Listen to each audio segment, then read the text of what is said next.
evening and welcome to Festival of Trees. I'm Jackie McCasey and I have the honor of chairing this great event. This is the third year that we have done it, and it is to raise funds for South Lake Regional Health Center. And it is an opportunity for local businesses to be able to show their commitment to South Lake, and everybody comes in and decorates their tree, and it's a kickoff for the Christmas season.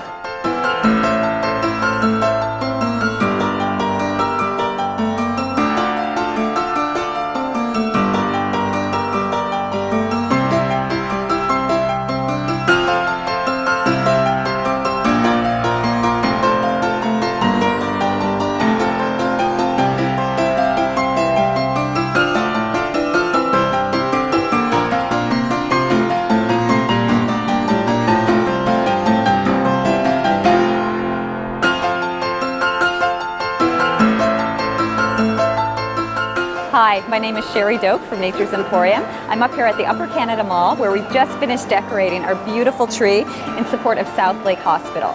So make sure to come up, get your picture taken, vote for our tree, and have a wonderful holiday.